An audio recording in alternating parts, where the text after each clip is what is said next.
Education gourd চ্যানেলে সকলকে জানাই স্বাগত। আশা করি সকলে ভালো আছো। আমি তোমাদের সঙ্গে সৌরভ। আজকে আমরা জীবন বিজ্ঞানের একটি টপিক অর্থাৎ পুষ্টি নিয়ে কি আলোচনা করব। পুষ্টি মানে কি? নিউট্রিশন। পুষ্টি পদার্থ, পুষ্টি তো পূর্ব, পুষ্টির মধ্যে মেইনলি আমরা যে নিয়ে আলোচনা করবো সেটা হলো কার্বোহাইড্রেট, প্রোটিন, ফ্যাট, মানে যা আমাদের পুষ্টি প্রদান করে, সেই তিনটি নিয়ে আমাদের আজকে মূলত কি আলোচনা। তাহলে যেহেতু আমরা পুষ্টি পড়বো, পুষ্টি কি আগে সেটাকে বুঝবো, তারপরে আমরা কি আলোচনা করবো, কার্বোহাইড্রেট, প্রোটিন ও ফ্যাট। পুষ্টি কি? পুষ্টি মানে নিউট্রিশন। আমরা যে খাবার খাই, খাবার কি, খাবার খাওয়ার পরে সেই খাবারটা আমাদের কোথায় যায়? আমাদের বিভিন্ন পাচন অঙ্গে যায়, যেমন কি ক্ষুদ্রান্ত, বৃহতন্ত্র, পাকস্থলী। তারপর আমাদের খাবারটা সেখানে কি বিভিন্ন ক্ষুদ্রান্ত, বৃহতন্ত্র, পাকস্থলী, বিভিন্ন পাচন অঙ্গে যায়। সেখানে গিয়ে কি হয়, সেই খাবারটা কি হজম হয়, এবং হজম হয়ে সেই জটিল খাদ্যটা কিসে পরিণত হয়? সরল উপাদানে পরিণত হয়। সেই সরল উপাদানে পরিণত হওয়ার পর সেটা কি হয়, আমাদের দেহে কি হয়, শোষিত হয়। কারণ কি, সেখান থেকে পুষ্টিপত্র সেটা শোষিত হবে, তার দিয়েই কি হয়, আমাদের দেহে বিভিন্ন ক্ষয়পূরণ, বৃদ্ধি এবং কি দেহের শক্তি উৎপাদন প্রভৃতি বিভিন্ন কি কার্য কি করে, সম্পাদিত হয়। এই যে এই ঘটনাকেই বলা হয় কি পুষ্টি। তাই যে সমস্ত পদার্থ গ্রহণের ফলে আমাদের দেহে এই সমস্ত দেহের বৃদ্ধি, ক্ষয়পূরণ কি শক্তি অর্জিত হলো এবং যা কি রোগ প্রতিরোধক সাহায্য করে, সেই সমস্ত উপাদানগুলিকেই আমাদের কি বলি, পুষ্টি পদার্থ। আজকে আমরা সেই পুষ্টি পদার্থ নিয়ে কি করব, আলোচনা করব। তাহলে পুষ্টি পদার্থ কি বোঝা গেল। পুষ্টি পদার্থকে আমরা প্রধানত দুটি ক্যাটাগরিতে ভাগ করি। একটা হলো ম্যাক্রো এলিমেন্ট, একটা হলো মাইক্রো। ম্যাক্রো মানে কি, বেশি, মানে যার প্রয়োজন, অতিমাত্রায় প্রয়োজন, মানে বেশি পরিমাণে প্রয়োজন, এটা কি ম্যাক্রো এলিমেন্ট। এটাকে অন্যভাবে দেহ পরিবেশকও বলা হয়। আর মাইক্রো মানে কি, কম, ছোট, মানে কম পরিমাণে প্রয়োজন, তাহলে কি এটা বাংলা হলো স্বল্পমাত্রিক বা দেহ সংরক্ষক খাদ্য। তাহলে ম্যাক্রো এলিমেন্ট আর কি মাইক্রো। ম্যাক্রো এলিমেন্ট আমাদের কি করবে, ম্যাক্রো মেইন হলো কি আমাদের এনার্জি প্রদান করে, অন্যতম কাজ এনার্জি। তাহলে কোনটা এনার্জি বেশি পরিমাণে প্রদান করবে, ম্যাক্রো এলিমেন্ট করবে না মাইক্রো? ম্যাক্রো আমাদের বেশি পরিমাণে প্রয়োজন, অর্থাৎ এটা কিন্তু বেশি এনার্জি প্রদান করতে পারে। ম্যাক্রো আমাদের মেইনলি কাজ কি, এনার্জি কি করতে সাহায্য করে, প্রডিউস করতে কি করে, সাহায্য করে, এনার্জি উৎপন্ন করতে। তাই এনার্জিটা উৎপন্ন হবে কি, কার্বোহাইড্রেট, প্রোটিন, ফ্যাট, এই লিপিড জাতীয় খাবার, যে খাবার ভেঙে সেখান থেকে কি করতে হবে, সেখান থেকে কি হবে, শক্তি উৎপন্ন হবে। তাহলে ম্যাক্রো এলিমেন্ট শক্তি উৎপন্ন হয়, তাহলে ম্যাক্রো এলিমেন্ট কি বেশি শক্তি উৎপন্ন হয়। তাই এখানে কোন গ্রাম, বেশি পরিমাণে, তাই গ্রাম ইউনিটে। আর মাইক্রোমিটার কি কম পরিমাণে শক্তি উৎপন্ন বা শক্তি নাই উৎপন্ন হয়, এটা বলাও কি চলে, এটা মিলিগ্রাম এককে। তাহলে মাইক্রো এলিমেন্ট কম পরিমাণে প্রয়োজন। আর মাইক্রো এলিমেন্টের মেইন কাজ কি, মাইক্রো এলিমেন্ট দেহের রোগ প্রতিরোধে সাহায্য করে, রোগ প্রতিরোধ। আর কি, দেহের ভিতরে আমাদের বিভিন্ন ধরনের রাসায়নিক বিক্রিয়া চলে, সেই রাসায়নিক বিক্রিয়াগুলিকে কি সম্পাদনা করতে কি সাহায্য করে, এই কি স্বল্পমাত্রিক উপাদান বা মাইক্রো এলিমেন্ট। তার মানে কি বিভিন্ন রাসায়নিক বিক্রিয়া,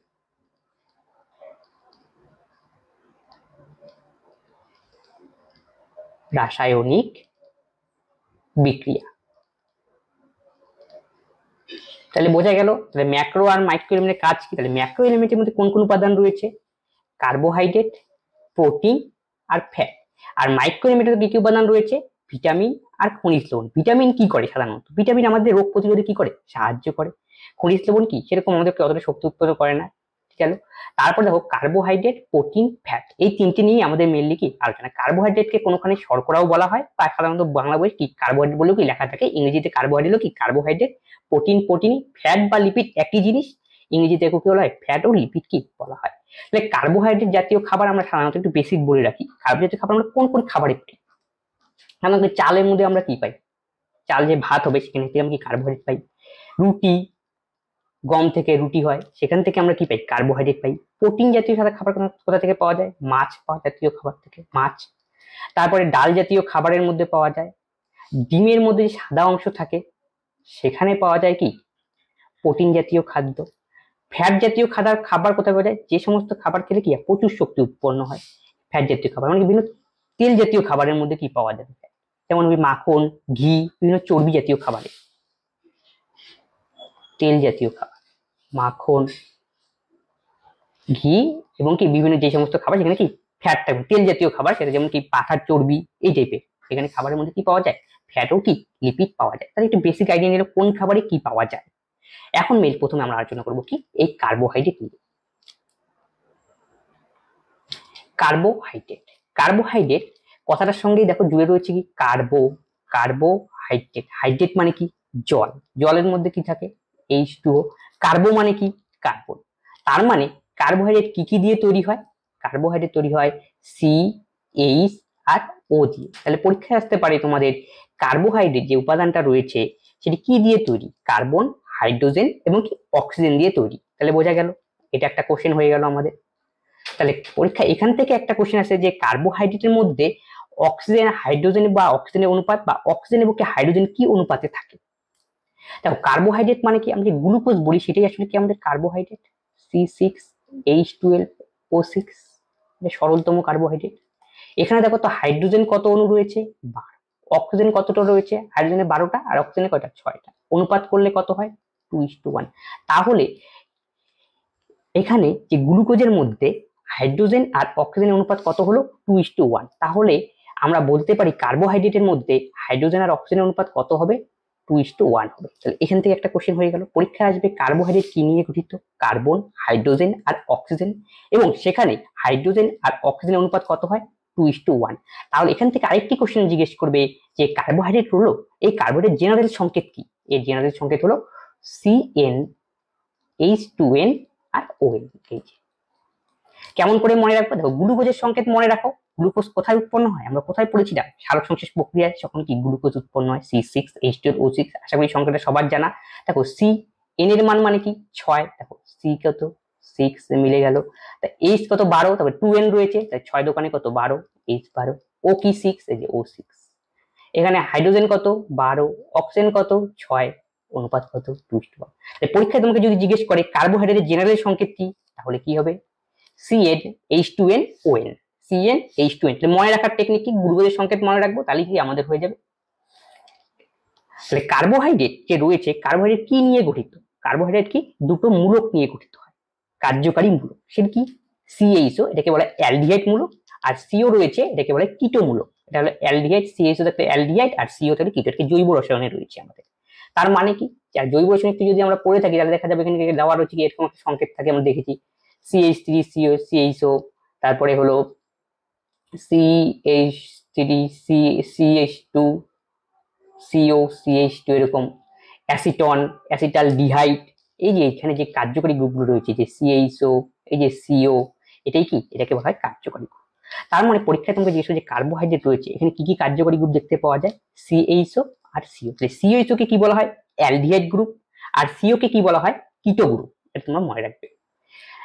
আবার দেখো কার্বোহাইড্রেট কি নিয়ে গঠিত হয়, অ্যালডো কি, কার্বোহাইড্রেট কি রয়েছে, অ্যালডো সুগার আর কি কিটো সুগার। অ্যালডো সুগার মানে কি, এই যে CHO রয়েছে এটা কি বললাম, অ্যালডিহাইড, তাহলে কার্বোহাইড্রেট কি অ্যালডো সুগার।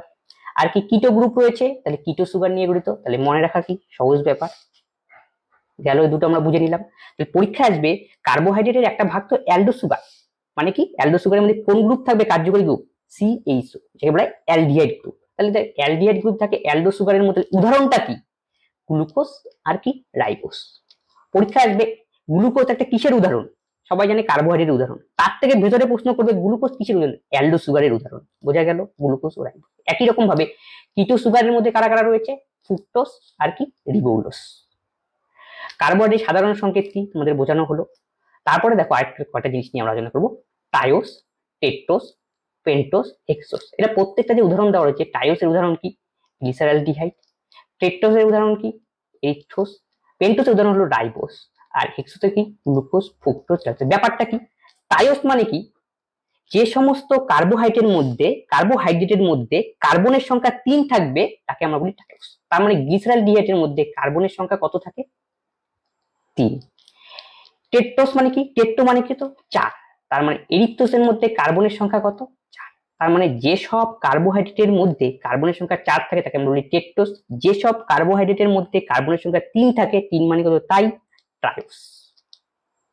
পেন্টোস মানে কি, পেন্টা মানে 5, তাহলে যেসব কার্বোহাইড্রেটের মধ্যে কার্বনের সংখ্যা 5 থাকে তাকে বলা হয় কি রাইবোস। রাইবোস আমাদের কোথায় পাওয়া যায়, ডিএনএ আর আরএনএ তে। ডিএনএ এর ফুল ফর্ম কি একটু দেখো তো দেখি, D oxyribo nucleic acid, oxyribo, রাইবোর মধ্যে রাইবোস রয়েছে, তাই ডিএনএ এর মধ্যে কি পাওয়া যায়, রাইবোস, রাইবোস কার্বোহাইড্রেট। আরএনএ মানে কি, রাইবো নিউক্লিক অ্যাসিড, রাইবো পাওয়া যায়, রাইবো কোথায় রয়েছে, আরএনএ এর মধ্যে রয়েছে। এইভাবে তোমরা মনে রাখো, তাহলে বোঝা গেল। পেন্টোস মানে কি, এর মধ্যে যে রাইবোসের যে সংকেত রয়েছে এখানে কার্বনের সংখ্যা কত হয়, 5। হেক্সোস মানে কি, এদের মধ্যে কার্বনের সংখ্যা কত থাকবে, 6, কার্বনের সংখ্যা 6, C6। এটা হবে C5, এটা C4, টাইওস মানে C3। যেমন গ্লুকোজের সংকেত কি আমরা জানি সবচেয়ে সহজতম C6H12O6। এখানে কার্বন কত 6, এই জন্য এটা কিসের মধ্যে রয়েছে এক্স। এরকমও ফ্রুক্টোজ গ্লাকটোজ এটা কি হেক্সোজের কি অন্তর্গত মানে কার্বন সংখ্যা 6। এতটুকু বোঝা গেল। এরপরে দেখো এখানে কার্বোহাইড্রেট থেকে কি কোশ্চেন আসে। কার্বোহাইড্রেট একজন প্রাপ্তবয়স্ক লোকের প্রতিদিন প্রয়োজন কত 300 থেকে 450 গ্রাম। মানে একজন যদি সুস্থ এবং প্রাপ্তবয়স্ক লোক হয় তাকে প্রতিদিন চলার জন্য 300 থেকে 450 গ্রাম কি কার্বোহাইড্রেটের প্রয়োজন পার ডেতে। কোনো কোনো বইটা একটু ভেরিয়েশন থাকতে পারে, ঠিক আছে, এর আশেপাশে থাকবে পরীক্ষায়। তারপরে দেখো এখান থেকে কোশ্চেন আছে কার্বোহাইড্রেট কি এক খাবার এক ধরনের। কার্বোহাইড্রেট ভেঙে গেলে কি উৎপন্ন হবে শক্তি উৎপন্ন হবে। তাই কার্বোহাইড্রেট পরীক্ষা আসবে 1 গ্রাম কার্বোহাইড্রেট ভেঙে কতটুকু শক্তি উৎপন্ন হয়, কত কিলো ক্যালোরি শক্তি উৎপন্ন হয়। তাহলে 1 গ্রাম কার্বোহাইড্রেট ভেঙে হয় 4 কিলো ক্যালোরি শক্তি। সবচেয়ে বেশি যে শক্তি উৎপন্ন সেটা কি ফ্যাট ভেঙে উৎপন্ন হয় কি সবচেয়ে বেশি, সেটা কত 9.3 ক্যালোরি। আর প্রোটিন ভেঙে কত হয় 4.2 কিলো ক্যালোরি। এটা পরে আলোচনা করবো আমরা, কোনো টেনশন নেই। এই কার্বোহাইড্রেট যে রয়েছে, কার্বোহাইড্রেটকে আমরা কি বলি প্রোটিন বাচুয়া খাদ্য। কেন বলা হয় প্রোটিন বাচুয়া ক্ষেত্র? প্রোটিন বাচুয়া মানে কি প্রোটিন না খেয়ে আমরা যদি কার্বোহাইড্রেট খাই তাহলে অনেকদিন কি বেঁচে থাকতে পারবো। এর জন্য কার্বোহাইড্রেটকে কি বলা হয় প্রোটিন বাচুয়া খাদ্য। আশা করি বোঝা গেল। এরপরে দেখো কোন কোন খাবারের মধ্যে কার্বোহাইড্রেটের উপাদান রয়েছে। চাল, যা পূর্বেই বললাম, গমের মধ্যে রয়েছে, ভুট্টার মধ্যে রয়েছে, আমরা যে মিষ্টি আলু খাই সেই মিষ্টি আলুর মধ্যে রয়েছে, এবং কি ওটসের মধ্যে কি পাওয়া যায় কার্বোহাইড্রেট পাওয়া যায়। এই হলো কি কার্বোহাইড্রেট। এরপরে দেখো কার্বোহাইড্রেটকে আবার 3টা ক্যাটাগরিতে ভাগ করা যায়। কি কি? Monosaccharide, disaccharide, polysaccharide. মনো মানে কি এক, ডাই মানে কি 2, পলি মানে কি মেনি অনেক। তাহলে মনোস্যাকারাইড মানে কি? মনোস্যাকারাইডে কার ভাগ কার্বোহাইড্রেট ভাগ। তার মানে এখানে যে থাকবে কার্বোহাইড্রেট গুলো যেমন গ্লুকোজ, ফ্রুক্টোজ, গ্লাকটোজ, এগুলি কিসের উদাহরণ মনোস্যাকারাইডের উদাহরণ। কারণ কি গ্লুকোজের সংকেত C6H12O6। তার মানে গ্লুকোজকে ভেঙে আর কিছু আমরা পাবো না, এটাই কি দিয়েই কি গ্লুকোজ তৈরি হয়, তার মানে আর ভাঙা যাবে না। এর জন্য একে কি বলা হয় মনোস্যাকারাইড। ঠিক আছে, তাহলে মনোস্যাকারাইডের উদাহরণ কি পরীক্ষায় জিজ্ঞেস করবে কি কি গ্লুকোজ, ফ্রুক্টোজ আর কি গ্লাকটোজ। পরীক্ষা তাহলে কি গ্লুকোজ, ফ্রুক্টোজ, গ্লাকটোজ কি মনোস্যাকারাইড। মনোস্যাকারাইড গুলো কার ভাগ আবার কার্বোহাইড্রেট ভাগ। এবার আমরা পড়বো ডাইস্যাকারাইড। ডাইস্যাকারাইড মানে কি দুটো থাকবে, তার মানে কি দুটো মনোস্যাকারাইড নিয়েই তৈরি হয় একটা ডাইস্যাকারাইড। তাহলে বোঝা গেল। তাহলে সুক্রোজ কি একটা কি ডাইস্যাকারাইড। সুক্রোজ কোথায় পাই আমরা? আখ যে খাই আখের মধ্যে রয়েছে কি সুক্রোজ। সুক্রোজের জন্য কি সুইট হয়। ল্যাকটোজ কোথায় পাওয়া যায়? ল্যাকটোজ কোথায় পাওয়া যাবে? ল্যাকটোজ বিভিন্ন ইসের মধ্যে পাওয়া যায়। মল্টোজ এটাও কি সবই কি ডাইস্যাকারাইডের ভাগ। তাহলে কি সুক্রোজ, ল্যাকটোজ আর মল্টোজ এটা কি ডাইস্যাকারাইডের ভাগ। আর ফ্রুক্টোজ কোথাকার ভাগ মনোস্যাকারাইডের ভাগ। ফ্রুক্টোজ কোথায় পাওয়া যায়? বিভিন্ন ফলের মধ্যে আমরা কি পাই ফ্রুক্টোজ পাই, বিভিন্ন ফলে। আর শর্করা জাতীয় কি বিভিন্ন খাবার চাল ঠাল যে রয়েছে সেখানে গম, সেখানে আমরা কি পাই গ্লুকোজ পাই। আশা করি বোঝা গেল। তাহলে গ্লুকোজ, ফ্রুক্টোজ, গ্লাকটোজ হলো মনোস্যাকারাইড, আর কি সুক্রোজ, ল্যাকটোজ আর মল্টোজ কি হলো কি ডাইস্যাকারাইড। সুক্রোজ মানে কি ডাইস্যাকারাইড মানে কি দুটো মনোস্যাকারাইড নিয়ে তৈরি হবে। কি কি সেগুলি? গ্লুকোজ আর কি ফ্রুক্টোজ। পরীক্ষায় জিজ্ঞেস করবে সুক্রোজ কি নিয়ে তৈরি, অ্যান্সার কি হবে গ্লুকোজ আর ফ্রুক্টোজ মিলে তৈরি হয় কি সুক্রোজ। এইভাবে কোশ্চেন আসবে। ল্যাকটোজ কি দিয়ে তৈরি? গ্লুকোজ আর কি গ্লাকটোজ মিলে তৈরি হয় কি ল্যাকটোজ। মল্টোজ কি নিয়ে তৈরি? দুটো গ্লুকোজ থেকে গুণ নিয়ে গঠিত হয় কি একটা কি মল্টোজ। তাহলে বোঝা গেল। এবার আমরা আলোচনা করব কি পলিস্যাকারাইড। পলি মানে কি অসংখ্য মনোস্যাকারাইড একসঙ্গে যুক্ত হয়ে তৈরি করবে কি একটা পলিস্যাকারাইড। পলি মানে বহু। দেখো এই যে মনোস্যাকারাইড একে বলা হয় সিম্পল কার্বোহাইড্রেট। পরীক্ষায় আসে সিম্পল কার্বোহাইড্রেট। কার্বোহাইড্রেট কাকে বলা হয়? মনোস্যাকারাইডকে বলা হয় কি সিম্পল কার্বো, সবথেকে কি সরলতম, তাই জন্য কি এটাকে সিম্পল কার্বোহাইড্রেট। এবার দেখো পলিস্যাকারাইড। পলিস্যাকারাইড মানে কি বললাম অসংখ্য মনোস্যাকারাইডের সমন্বয়ে তৈরি হয় পলিস্যাকারাইড। তাহলে শেষ সার স্টার্চ, স্টার্চের ইংরেজি হলো শেষ সার। শেষ সার হলো কি একটা পলিস্যাকারাইডের উদাহরণ। তাহলে শেষ সার কোথায় কোথায় পাওয়া যায়? এখান থেকেই পরীক্ষায় কোশ্চেন আসবে। চাল ও আলুর মধ্যেও পাওয়া যায় কি শেষ সার। গাছ যে খাদ্য বস্তু সঞ্চয় করে রাখে সেটা কি রূপে সঞ্চয় হয় শেষ। তাহলে গাছ কোন প্রক্রিয়ায় খাবার তৈরি করে? সালোক সংশ্লেষ প্রক্রিয়ায়। সালোক সংশ্লেষ প্রক্রিয়ায় গাছ যে গ্লুকোজ তৈরি করে তা সেটা কি ফর্মে থাকে গাছের মধ্যে সেটা শেষ সার ফর্মে কি করে অবস্থান করে। বোঝা গেল। এবার আসি গ্লাইকোজেন। গ্লাইকোজেন কি করে? মানবদেহে সঞ্চিত খাদ্যবস্তু। তাহলে মানবদেহে যে খাবারটা সঞ্চিত থাকে কি রূপে সঞ্চিত থাকে? পরীক্ষায় আসবে সেটা কি গ্লাইকোজেন রূপে কি থাকে? সঞ্চিত থাকে। এবং এই গ্লাইকোজেন কোথায় কোথায় জমা হয়? আমাদের যকৃৎ এবং কি পেশির মধ্যে কি জমা হয়। তাহলে বোঝা গেল।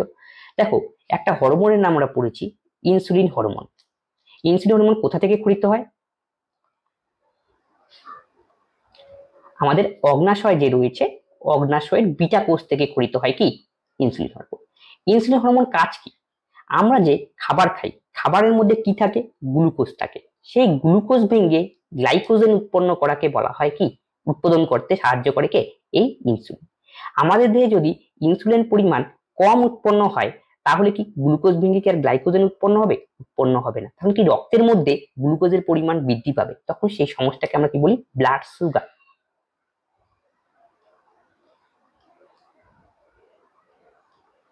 তাহলে বোঝা গেল। আর উদ্ভিদের যে কোষ প্রাচীর রয়েছে, সেল ওয়াল, সেখানে কি দেখতে পাওয়া যায়? কি রয়েছে সেখানে? সেলুলোজ কি রয়েছে। গেল। এখন আমরা আলোচনা করব প্রোটিন নিয়ে। প্রোটিন কি দিয়ে তৈরি? কার্বোহাইড্রেট কি দিয়ে তৈরি হয়েছিল? কার্বন, হাইড্রোজেন আর অক্সিজেন নিয়ে তৈরি হয়েছিল কার্বোহাইড্রেট। প্রোটিন তৈরি হয় কার্বন, হাইড্রোজেন, অক্সিজেন থাকবেই, তার সঙ্গে থাকে যেগুলো অ্যামিনো গ্রুপ নিয়ে তৈরি হয় কি প্রোটিন। আরেকটা জিনিস যেখান থেকে মাথার কথা, অ্যামোনিয়া রয়েছে, নিশ্চয়ই অ্যামোনো গ্রুপ। তাহলে এখানে মধ্যে কি রয়েছে? নাইট্রোজেন। তাহলে প্রোটিনের অন্যতম একটা প্রধান উপাদান কি? নাইট্রোজেন। এটাও কিন্তু পরীক্ষায় আসে। বোঝা গেল যে টার্ম প্রোটিন ওয়ার্ডটি রয়েছে, এই প্রোটিন ওয়ার্ডটি দিয়েছিলেন কে? বেজিলিয়াস। প্রোটিন গঠনের একক হলো কি? Amino acid. প্রোটিন গঠনের একক হলো অ্যামাইনো, মানে কি অসংখ্য অ্যামাইনো অ্যাসিডের ক্ষুদ্র ক্ষুদ্র অ্যামাইনো অ্যাসিড পরে চেনের মতো একটা শৃঙ্খলের মধ্যে যুক্ত হয়ে তৈরি হয় প্রোটিন। তাহলে প্রোটিন গঠনের একক হলো কি? Amino acid. আমাদের দেহে 20 অণু অ্যামাইনো অ্যাসিডের প্রয়োজন। কত অণু? 20 অণু অ্যামাইনো অ্যাসিডের প্রয়োজন। তার মধ্যে 10 অণু কি? অত্যাবশ্যকীয়, আবশ্যিক, যেটা আমরা কি করি? খাবারের মাধ্যমে গ্রহণ করি। খাবারের মাধ্যমে গ্রহণ করি। আর যে বাকি 10 অণু অনাবশ্যকীয় রয়েছে, এটা আমাদের দেহে কি অলরেডি তৈরি। এই যে 10 অণু যে খাবারের মাধ্যমে গ্রহণ করি অ্যামাইনো অ্যাসিড, সেই অ্যামাইনো অ্যাসিডে কে সাহায্য করে? আরএনএ সাহায্য করে। আরএনএ আমাদের 3 ধরনের আরএনএ থাকে। Ribo nucleic acid RNA. RNA আমাদের কোথায় থাকে?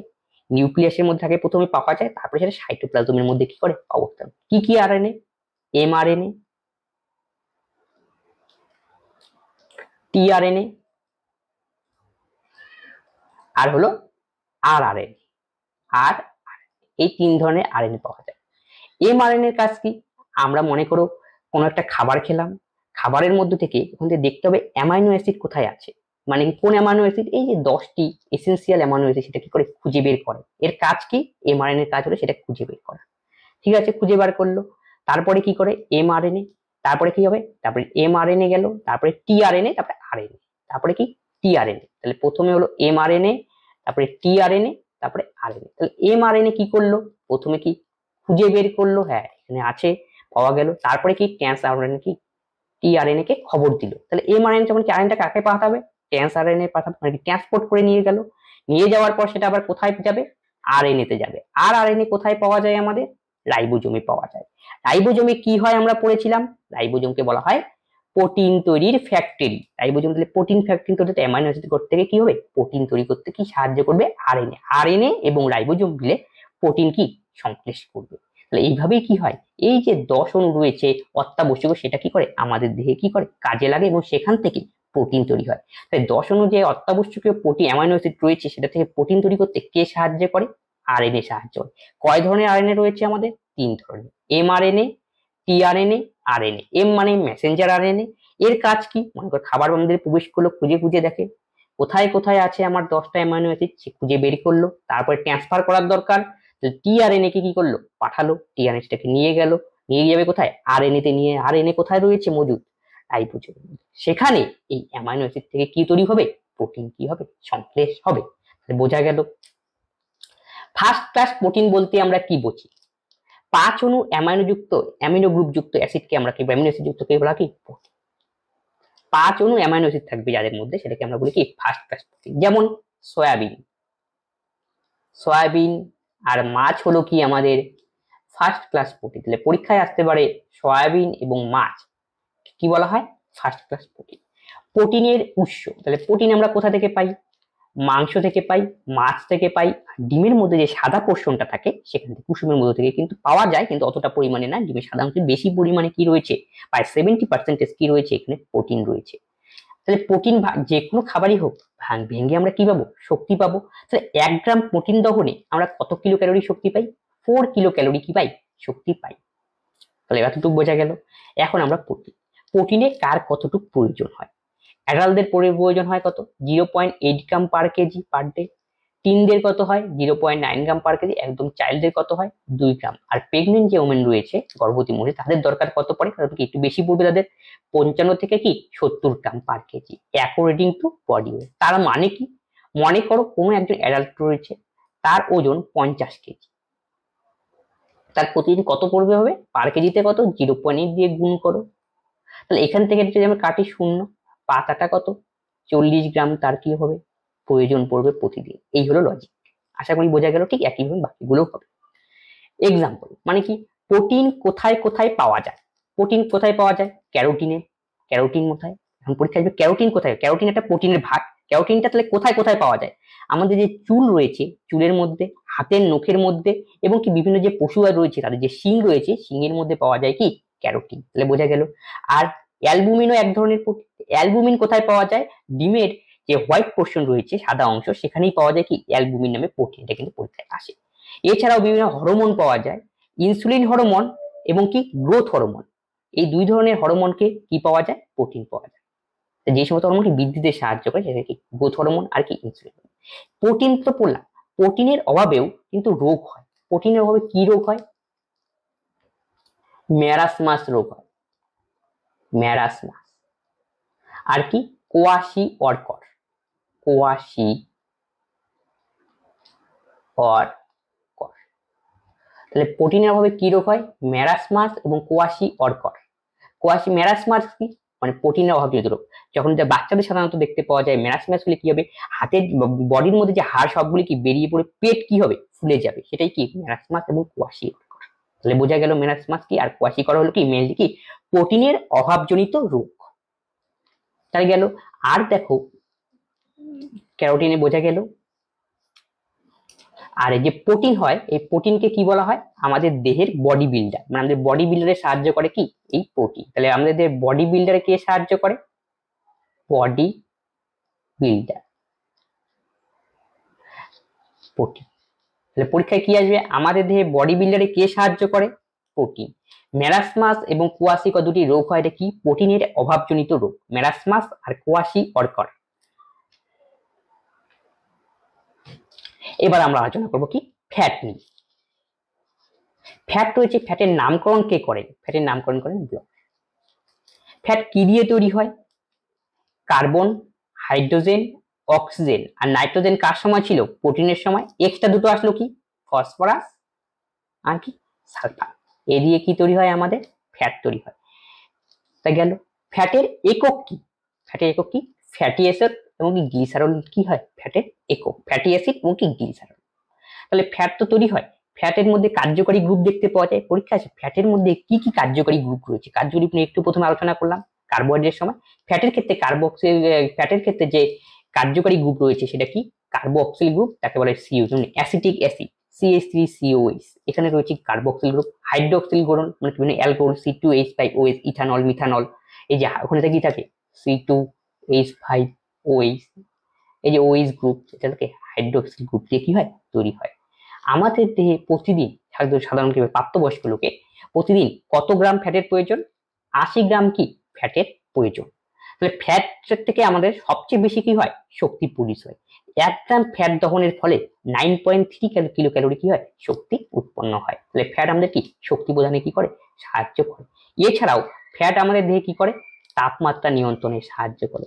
তাপমাত্রা আমাদের একটা কি রয়েছে? মেদ কলা, আমরা পড়েছিলাম কলা চ্যাপ্টারে। মেদ কলা কি থাকে? দেহের বাইরে যে ত্বক থাকে এবং ইন্টারনাল যে অঙ্গ থাকে তার মাঝখানে থেকে ভুঁড়ি যে বাড়ে, সেই মেদ কলা, সেই মেদ কলার মধ্যে কি সঞ্চয় থাকে? ফ্যাট সঞ্চয় থাকে। কি সঞ্চয় থাকে? ফ্যাট। এই ফ্যাট কি করে, ইনসুলেটর হিসেবে কাজ করে। ইনসুলেটর মানে তাপ নিয়ন্ত্রণে কি করে, সাহায্য করে। তার মানে কি, মনে করো যাদের ফ্যাট বেশি থাকে, তাদের ঠান্ডা দিনে কি লাগে, গরম লাগে তুলনামূলকভাবে অন্য মানুষের তুলনায়। কারণ কি, তাপটা কি দেহের বাইরের কি বেরোতে দিতে বাধা দেয়, তাহলে দেহটা কি থাকে, এই জন্য গরম থাকে। তাহলে বোঝা গেল, তাহলে ফ্যাট কি করে, তাপ নিয়ন্ত্রণ, ইংরেজিতে বলে ইনসুলেটর। তাহলে এছাড়াও ফ্যাটের মধ্যে আমাদের ভিটামিন দ্রবীভূত হয়। কি কি ভিটামিন পরীক্ষায় আসে, ফ্যাটে দ্রবণীয় ভিটামিন গুলি কি কি? ফ্যাটে দ্রবণীয় ভিটামিন গুলি হলো এ, ডি, ই, কে। বোঝা গেল, তাহলে এ, ডি, ই, কে ভিটামিন কোথায় দ্রবীভূত হয়, ফ্যাটে দ্রবীভূত হয়। এবার দেখো ফ্যাটের উদাহরণ। স্টেরয়েড এক ধরনের ফ্যাট, পরীক্ষায় আসে। স্টেরয়েড এক ধরনের ফ্যাট। স্টেরয়েড ভাবলে আমরা সবাই বাঁচি যে বডি বিল্ডার রয়েছে, বডি বিল্ডার কি তাদের দেহ গঠনের জন্য কি নেয়, স্টেরয়েড কি গ্রহণ করে। সেই স্টেরয়েডটা আসলে কি এক ধরনের ফ্যাট। অনেকে ভাবে প্রোটিন, প্রোটিন কি করে সেটা মনে, প্রোটিন আমাদের দেহ গঠনে সাহায্য করে। স্টেরয়েড একটা কি, এটা কি ফ্যাটের ভাগ। বোঝা গেল, এই স্টেরয়েড কিন্তু নেওয়া কি দেহের পক্ষে ভালো না। কারণ কি, স্টেরয়েড কি করে, স্টেরয়েড ফ্যাট কি আমাদের দেহে অতিরিক্ত পরিমাণে কি জমা হবে, এর ফলে সেই ফ্যাটটা আমাদের কি রক্তনালিকার মধ্যে কি জমা হবে। এরপরে কি রক্তনালিকার মধ্যে জমা হলে কি ব্লাড ফ্লো হতে অসুবিধা হবে। এরপরে কি হৃৎপিণ্ডে কি ব্লাড সাপ্লাইয়ের পরিমাণ কম হবে। আর হৃৎপিণ্ডে যদি ব্লাড সাপ্লাইয়ের পরিমাণ কম হয়, তাহলে হৃৎপিণ্ড ঠিকঠাক পারফর্ম করবে না। এর ফলে কি হার্ট অ্যাটাক কি রোগ কি সৃষ্টি হতে পারে। এর জন্য কি এই সমস্ত পদার্থকে বাইরে থেকে গ্রহণ করা কি অত স্বাস্থ্যসম্মত না। ট্রাইগ্লিসারাইড এটিও কি এক ধরনের ফ্যাট, পরীক্ষা আসবে। ট্রাইগ্লিসারাইড এটি কি, আসলে এটি হলো এক ধরনের ফ্যাট। ফুড ওয়াক্সে কি পাওয়া যায়, ফ্যাট। ফুড ওয়াক্স ব্যাপারটা কি, অনেক সময় দেবো আপেল বা আঙ্গুর, দেখো উপরে কি এক ধরনের সাদা সাদা, বিশেষ করে আপেলে দেখতে পাওয়া যায় এক ধরনের কি মোম জাতীয় কি আবরণ থাকে। অনেক সময় এটাকে যদি চাকু দিয়ে কি উপর দিয়ে উঠে আসে, সেটা কি অটোমেটিক ভাবে কিন্তু সৃষ্টি হয়। এই ফুড ওয়াক্সে পাওয়া যায় কি, সেই কি ফ্যাট পাওয়া যায়। আশা করি বোঝা গেল। কাউ মিল্ক, গরুর যে দুধ রয়েছে, দুধের মধ্যে কি একটা ফ্যাট পাওয়া যায়, তার নাম কি বিটা ক্যারোটিন। কি বিটা ক্যারোটিন, বোঝা গেল। আর বাফেলোতে কি পাওয়া যায়, ক্যাসিন।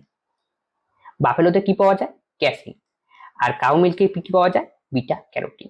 এই যে কাউ মিল্কে বিটা ক্যারোটিন রয়েছে, বিটা ক্যারোটিন খাওয়া বা থাকার জন্য কাউ মিল্কটা অনেকটা কি গোল্ডেন টাইপের হয়, গোল্ডেন টাইপের। আর ক্যাসিন থাকার জন্য বাফেলো মানে মহিষের দুধ অনেকটা কি হয়, হোয়াইট টাইপের হয়, হোয়াইট টাইপের, গোল্ডেন টাইপের আর কি হোয়াইট টাইপের কি হয়। আশা করি বোঝা গেল। এবার আমরা পড়বো স্যাচুরেটেড ফ্যাট এবং কি আনস্যাচুরেটেড ফ্যাটগুলি। স্যাচুরেটেড ফ্যাটগুলি কিসে হয়, সিঙ্গেল বন্ডের সাহায্যে একে অপরের সঙ্গে যুক্ত থাকে। এবং আনস্যাচুরেটেড গুলি কি দ্বিবন্ধন এবং কি ত্রিবন্ধনের সাহায্যে একে অপরের সঙ্গে যুক্ত থাকে। স্যাচুরেটেড ফ্যাটগুলি কি হয়, সলিড হয় কখন, রুম টেম্পারেচার, সাধারণত রুম টেম্পারেচার 24°C 25°C, সেই সময় কি এটা কি থাকে, সাধারণত কি সলিড থাকে।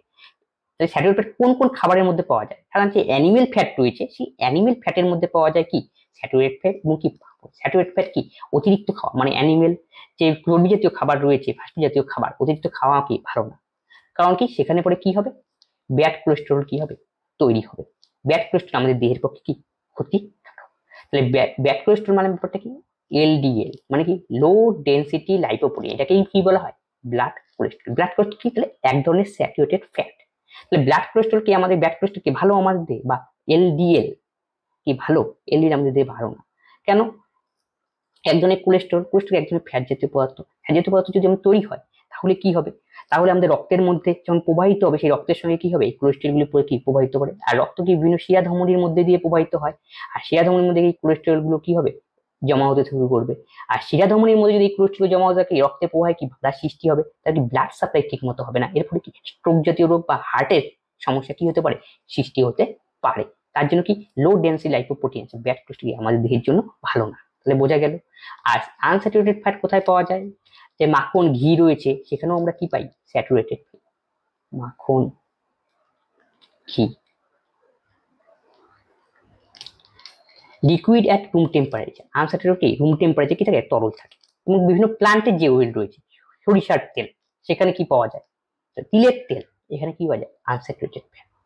আনস্যাচুরেটেড ফ্যাটের মধ্যে থাকে কি এইচডিএল। এইচডিএল কি এক ধরনের কি কোলেস্টেরল, এটাকে কি বলা হয় গুড কোলেস্টেরল। তাহলে কি এস্টিলকে এক ধরনের ফ্যাট, সেটাকে আমরা বলতে পারি হাই ডেনসিটি লাইপোপ্রোটিন। এইচডিএল এর full form high density lipoprotein, এটাকে কি বলা হয় গুড কোলেস্টেরল। গুড কোলেস্টেরল মানে ব্যাপারটা কি, গুড কোলেস্টেরল আমাদের থাকা ভালো, হ্যাঁ গুডটা ভালো।